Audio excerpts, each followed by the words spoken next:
Authorities search crash site for jet's black box, and AGONG visited the ELMINA crash site. Ministers extend condolences to families. These are the headlines for tonight. Good evening. You're now with me, Lorenzo Isaac, and you're watching TVS Nightline.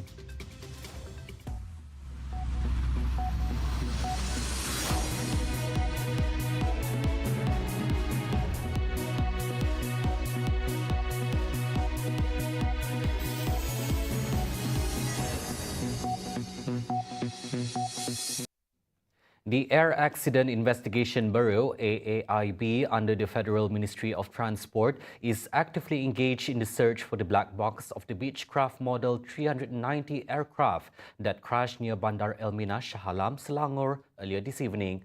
Federal Transport Minister Anthony Loke Siu Fook confirmed that AAIB has been swiftly mobilized and dispatched to the crash site to initiate a comprehensive investigation. He further disclosed that preliminary findings indicate the private jet had deviated from its intended course before tragically plummeting to the ground, resulting in the loss of all lives on board.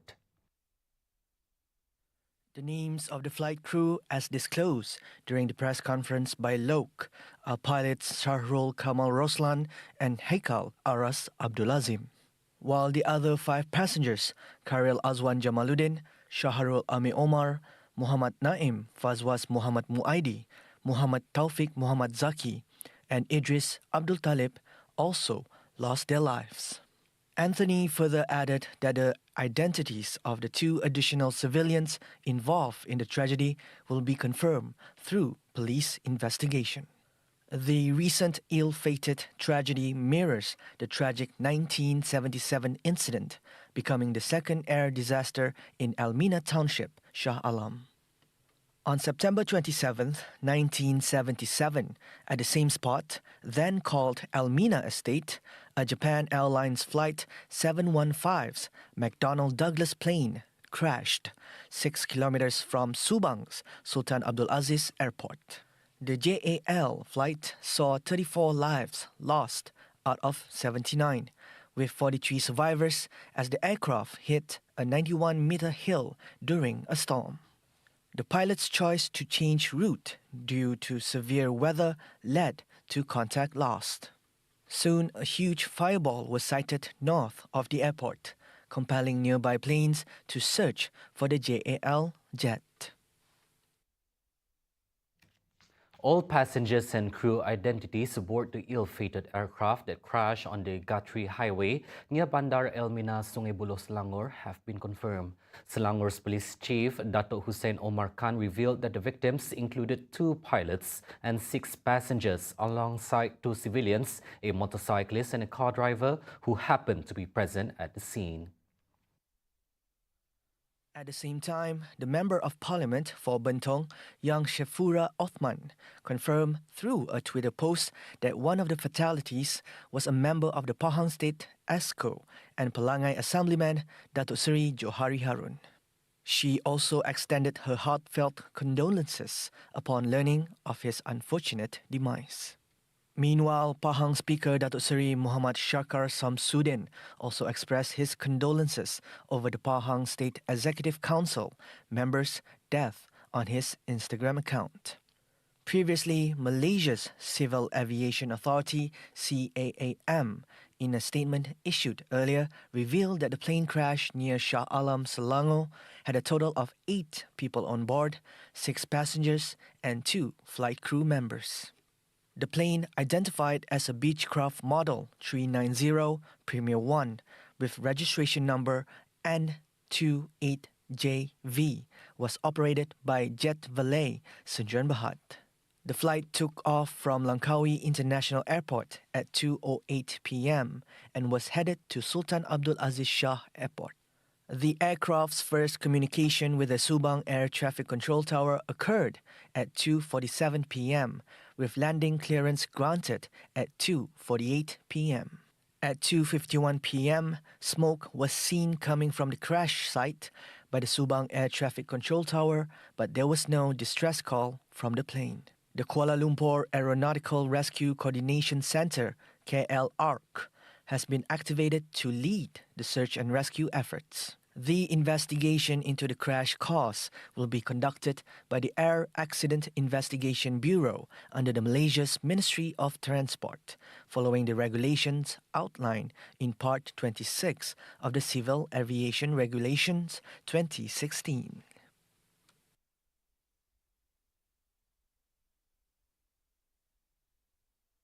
Yang di-Pertuan Agong Al-Sultan Abdullahri Ayatuddin Al-Mustafa Billah Shah personally visited the crash site in Bandar ELMINA, where a small aircraft carrying 6 passengers and 2 flight crew members had crashed earlier today. Arriving at the crash site at 5:40 p.m., the King received a comprehensive briefing on the incident from Selangor Police Chief Datuk Hussein Omar Khan. His Majesty was also seen consoling the victims' family members. Also present on site was Selangor Fire and Rescue Department Director Wan Muhammad Razali Wan Ismail. Earlier, Hussein confirmed that 10 people were killed in the crash, 8 of whom were passengers and crew members of the aircraft. 2 other victims were a motorcyclist and a passenger of a car on the road where the plane crashed. Prime Minister Datuk Seri Anwar Ibrahim conveyed his condolences to the families of those perished when a Beechcraft Model 390 Premier 1 aircraft crashed at the Guthrie Highway near Bandar ELMINA, Shah Alam today. In a Facebook post, Anwar said he prayed for the victims' families to have the strength to face this ordeal. Meanwhile, in a separate Facebook post, Communications and Digital Minister Fahmi Fazil also extended his condolences to the victims' families. Sarawak is set to establish a creative and innovative group known as Innovative Islamic Scholars Group (KIK) among Islamic scholars statewide. Premier Sarawak Dato' Petinggi Tan Sri Abang Johari Tun Openg said this decision came after an agreement at the recent Nusantara Mosque Conference organised by the Sarawak Islamic Council. In line with this, he emphasised that the Sarawak government values intellectual capacity, considering it crucial for successful development efforts. Harapan kita semoga dengan adanya kumpulan inovasi dan kreatif ini yang telah pun diwujudkan dan sedang kita perkasakan sebut sebagai kumpulan KIK, akan kita pertingkatkan kemampuan mereka untuk terus berusaha bagi melahirkan buah fikiran serta pendapat-pendapat yang bernas pada masa-masa datang dalam usaha kita untuk memperkasa dan memerahkan Islam di Sarawak pada masa-masa yang akan datang. Jadi ini yang sedang diusahakan oleh Majlis Islam bersama dengan agensi-agensi Islam di bawah Majlis Islam. He said this in his speech read by the Deputy Minister of Utilities and Telecommunications Sarawak, Datuk Dr. Abdul Rahman Junaidi, at the Festival of Islamic Creativity and Innovation, FESCI 2023, held on Thursday. Pelbagai pendekatan yang berdaya cipta seperti penyediaan jalur lebar yang berkelajuan tinggi dan perkhidmatan telekomunikasi di kawasan luar bandar haruslah diperhebatkan seperti yang sedang dilakukan oleh Kerajaan Sarawak untuk memberi manfaat dan memenuhi keperluan masyarakat kita yang berada di dalam kawasan luar bandar dan pendalaman untuk menghasilkan satu bentuk ekosistem ekonomi digital secara menyeluruh di mana sahaja kita berada di Sarawak ini. Maka pendekatan yang telah diambilkan oleh Kerajaan Sarawak amatlah positif dan proaktif untuk memastikan bahawa kaedah kreativiti dan inovasi ini dapat dipeluaskan untuk digunakan pakai oleh semua peringkat rakyat. He further explained that despite Sarawak's recognition as a high-income state by the World Bank, it remains vital for the government to develop human capital innovatively, enabling society to achieve economic prosperity while preserving sustainable environmental practices. Serving as a platform to incubate a diverse range of developmental ideas, the 2023 Festival of Islamic Creativity and Innovation, FESCI 2023, has brought together Islamic scholars from both within and outside the country. Thus, the Premier of Sarawak Dato' Petinggi Tan Sri Abang Johari Tun Openg expressed his hope that this event can be held biennially. Abang Johari said this when officiating FESCI 2023 in Kuching, whose text speech was read by Deputy Minister of Utilities and Telecommunications Sarawak, Dato' Abdul Rahman Junaidi. Festival kita pada kali ini adalah salah satu acara yang dianjurkan oleh IIC. Jadi dengan kata lain, usaha ini adalah untuk memastikan bahawa kita dapat mengambil bahagian secara aktif. Dan seterusnya untuk memastikan bahawa kepimpinan Islam dan juga imam Islam dapat mengetengahkan pelbagai idea untuk sama-sama diberi maklumat berkongsi dengan kepimpinan negeri untuk sama-sama membangunkan negeri kita. FESCI 2023, which takes place from August 16th to 20th under the theme The Beauty of Islam, is held in conjunction with the celebration of Sarawak's 60th independence anniversary as well as the 15th anniversary of IIC-MIS since its establishment in 2008. The objective of this event is to instill values of creativity and innovation among the younger generation, while also sharing the best management practices and spreading the beauty of Islam, as well as highlighting the diversity and excellence of Islamic art in the region. Starbucks Malaysia, partnership with the Sarawak Society for the Deaf (SSD), aims to enhance opportunities and inclusivity for individuals who are deaf. Minister of Women, Early Childhood and Community Wellbeing Development of Sarawak, Datuk Sri Fatimah Abdullah, commended Starbucks for its inclusiveness in engaging the deaf community and expressed her desire for other companies to follow suit. She believes that this effort will create an environment where the deaf community can thrive, emphasizing the importance of community alongside governmental help, including contributions from non-governmental organizations, NGOs, and local initiatives. Very difficult to get our disabled, including the deaf and the hard of hearing, to be employed. Although there is already a policy in place that, certain percentage, for a certain percentage of jobs, there must be the employer must employ the deaf. And whenever any of our disabled individuals who need work, after they have obtained education, some even have gone through tertiary education. But next step is to be employed. So we normally would forward to the recruitment agency, be it under our state government or other agencies or private agencies, to give a letter of support so that they can consider our disabled to be properly employed according to their potential and their ability. Fatimah said this in a speech during the officiating ceremony of the Kuching Starbucks signing store at Viva City Mega Mall on Thursday. The Kuching Starbucks signing store marked a momentous achievement as it became the first in Borneo, the third in Malaysia, and the 20th worldwide. She also revealed that her ministry is also taking steps to educate the public on sign language, including incorporating it into educational institutions. Sedidik Tadika and Taska. Our kindergarten, Sedidik kindergarten and Sedidik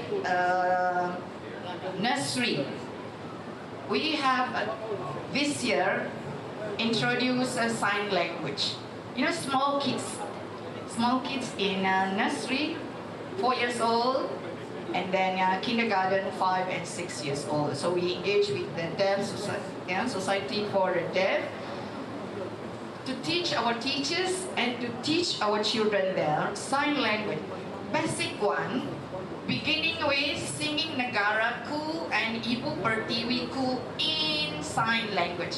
Meanwhile, Starbucks remains the only coffee chain brand in Malaysia to establish a community store dedicated to supporting the deaf community. Through their partnership with SSD, the store will host various activities for the deaf and hard of hearing community, providing a platform where they can gather to share ideas, learn more about job opportunities, or connect with each other on current issues. We'll be taking a short break. Coming up next, good news for media practitioners. Migrant boat capsize off Cape Verde. Right here on TVS Nightline. Stay tuned.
Welcome back.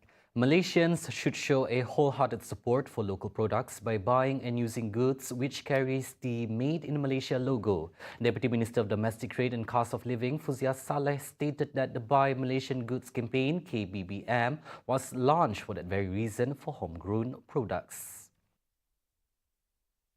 She said this at the launch of KBBM at Lotus Cheras on Thursday. Fuzia added further that one of the main objectives of the campaign is to strengthen the spirit of patriotism among Malaysians by supporting our own products. When speaking to reporters later, Fuzia said the ministry is always committed to ensuring the Malaysian brand can expand its market overseas and are not limited to only selected products such as food, beverages and cosmetics, but also handicrafts, furniture and fashion. As well as the ministry aims to increase the campaign's overall sales value by 2.5% in 2023.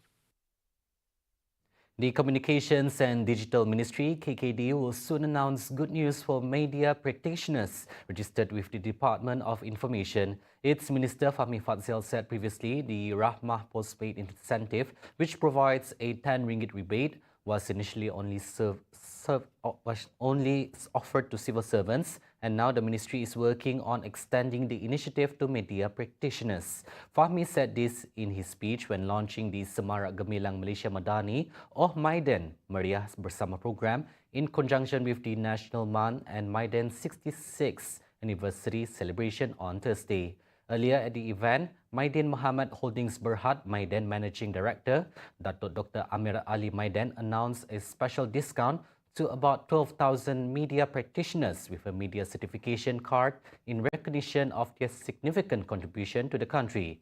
Details about the special offers will be announced on Maidan's Malaysia official social media site soon. Malaysia needs to capitalize on its expertise in the halal industry, which has garnered attention from foreign countries due to its immense potential in the global economy worth trillions of ringgit. However, several challenges need to be addressed in the halal industry, which involves ensuring speed and efficiency in the issuance of halal certificates. Prime Minister Datuk Seri Anwar Ibrahim stated that currently many foreign nations are seeking Malaysia's assistance in advancing the halal industry, given the world-class halal certification provided by the Department of Islamic Development, Malaysia, JAKIM. Bila kita bincang industri halal, negara-negara ini macam negara China, negara Cambodia dan Vietnam, dia nak pensijilan halal itu. Maknanya certification kerana tahap JAKIM itu diiktiraf dunia. Satu benda yang baik. Tetapi saya kata dari segi strategi negara kita, dia mesti kerjasama dengan HDC, Halal Development Corporation. Kerana Halal Development Corporation itu akan membawa industri halal. Ya, bukan saja sijil. Dia bagi sijil dia buat. Tapi kita tidak. Industri kita bekerjasama dengan industri di Vietnam dan baru dapat sijil halal. Kan jadi ini saya katakan pendekatan baru yang kita harus tekankan. He emphasized this matter based on the interest and sincerity demonstrated by foreign leaders during their previous official visits, including those from Laos, Vietnam, Cambodia, and China. Thus, the collaboration of all involved agencies should be strengthened and coordinated by the Ministry of Investment, Trade, and Industry of Malaysia. At present, the Halal Development Corporation, HDC, assists companies or products that have received halal certification recognition from JAKIM in promoting their products internationally.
To international affairs, more than 60 people are feared dead after a boat carrying mostly Senegalese migrants capsized off the coast of Cape Verde in the Atlantic Ocean on Tuesday, August 15.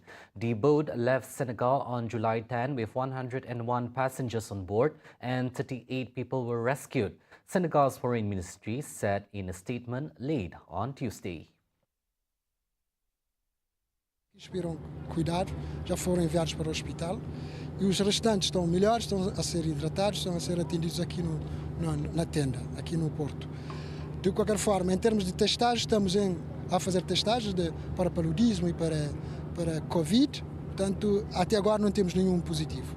It was not immediately clear when the incident occurred. The survivors were on Cape Verde Island of Sal, where Senegal is liaison with authorities for their repatriation, the ministry said. One of the survivors was from Guinea-Bissau. The Atlantic migration route from the coast of West Africa to the Canary Islands, typically used by African migrants trying to reach Spain, is one of the world's deadliest. Summer is its busiest period. Wildfires swept through Canada's Northwest Territories, forcing people to evacuate their homes, almost totally destroying one remote community and posing a risk to territorial capital Yellowknife. Emergency vehicles were dispatched to contain the blazes, and a state of emergency was declared on Tuesday. The Canadian government said it has approved federal assistance to combat the wildfires and deployed armed forces to help with firefighting efforts in the area. The city of Yellowknife, the capital of Northwest Territories, also declared a state of local emergency late on Monday to brace for potential risks from nearby wildfires. The hamlet of Enterprise, a settlement of just over 100 people, was almost completely destroyed by the wildfires, CBC News reported on Tuesday, quoting Enterprise Mayor. Wildfires have engulfed parts of nearly all 13 Canadian provinces and territories this year, forcing home evacuations, disrupting energy production, and drawing in federal as well as international firefighting resources. Singapore police have arrested 10 foreigners for alleged money laundering and forgery offences in a case involving about 1 billion Singapore dollars or over 3.4 billion ringgit of cash, properties, luxury cars and others assets. In a statement on Wednesday, the police said it conducted simultaneous raids on Tuesday across the city-state to arrest the suspects. Prohibition of disposal orders were issued against 94 properties and 50 vehicles, with a total estimated value of more than $815 million. Other seizures include bank accounts, cash, luxury bags, jewelry, watches, electronic devices, and some documents with information on virtual assets. Singapore police said the foreigners were aged between 31 and 44, and their nationalities include Chinese, Turkish, Cypriot, Cambodian, and Vanuatu. In a separate statement, the Singapore Central Bank said it has been in touch with the financial institutions where the potentially tainted funds have been identified. Supervisory engagement with these financial institutions are ongoing, without naming these financial institutions. See the world closer with TVS as we bring you the latest news updates both locally and internationally. For more headlines, anytime, anywhere, just head on to our official website at tvstv.my or follow us on our social media platforms. And that is all the news for TVS Nightline. I'm Lorenzo Isaac. Thank you for watching and have a good night.